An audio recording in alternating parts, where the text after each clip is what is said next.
Bonjour à tous, bienvenue dans un nouvel épisode de littérature et botanique. Alors aujourd'hui, petite escapade au jardin. Je vous propose une petite chasse au trésor. Donc on va essayer de trouver une petite plante fortement symbolique. Allez, c'est parti. Alors ça c'est Robert, donc non, c'est pas celle-ci qu'on cherche. Donc c'est plutôt une plante de sous-bois, plutôt plante de mi-ombre qu'on va essayer de trouver.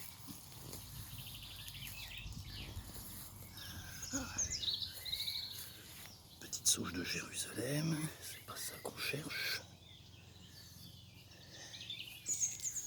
Un végélia, c'est un arbuste, c'est pas ça non plus.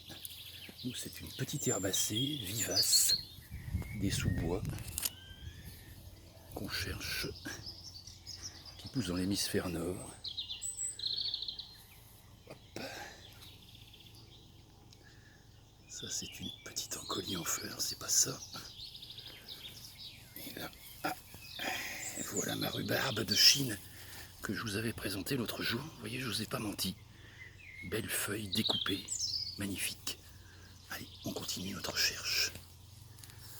Alors ça, c'est un départ de mélisse, donc c'est pas ça que nous cherchons. Un bambou. Non, nous, c'est une petite vivace. Oranger des osages. Les lilas. Chargés de fleurs. Alors, allons voir en dessous si on trouve quelque chose. Non, pour l'instant, rien.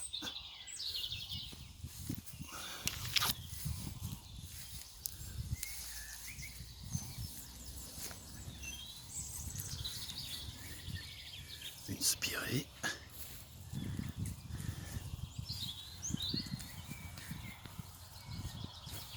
Et un autre choisir alternata, couvert de fleurs.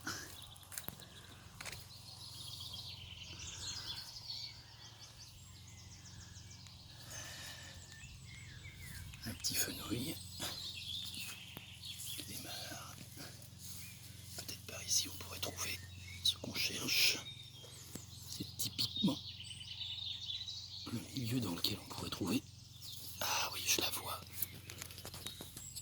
Voilà. Ah, bien sûr. Vous avez tous reconnu le muguet. Convallaria majalis, de son nom latin. Convallaria qui signifie lys de la vallée. Ça fait référence un peu à son habitat naturel, hein, plutôt dans les sous-bois frais. Majalis, ça vient de Maya, la déesse de la fertilité et du printemps.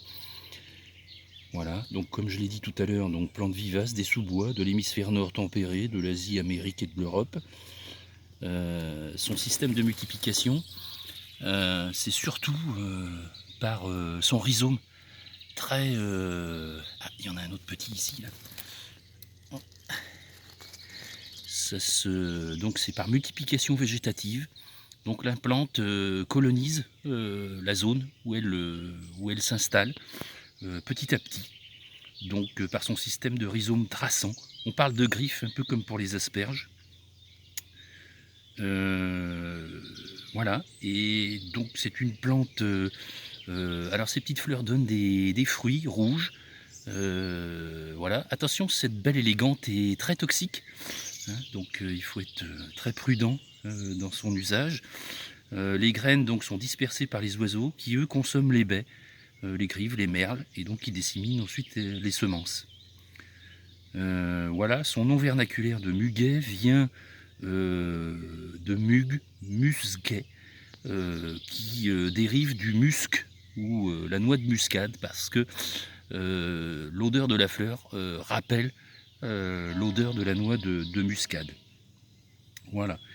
C'est une plante, une fleur qui a été beaucoup utilisée en parfumerie et qui a été source d'inspiration pour les parfumeurs. Dès le XVIe siècle, la fleur était appréciée, l'odeur, la senteur, notamment des hommes, et le muguet a longtemps désigné, par analogie, un jeune homme élégant. À la belle époque, les grands couturiers français offrent à leurs couturières et clientes un brin de muguet. Voilà, la tradition de tolérance de vente du brin de muguet par les particuliers remonte à la Révolution française. Alors, cette tradition symbolique s'associe bien sûr au retour du printemps et a un caractère évidemment porte-bonheur. Donc, bon, je ne vais pas vous raconter toute l'histoire de cette tradition, mais les racines de cette dernière remontent aux Celtes et aux Romains. Donc, vous voyez, c'est très vieux. Officiellement en France depuis le XVIe siècle. Et elle est associée définitivement à la fête du travail en 1936. Voilà. Voilà, j'espère que cette petite histoire sur notre brin de muguet vous a plu. Et je vous dis à bientôt pour de nouvelles aventures de botanique.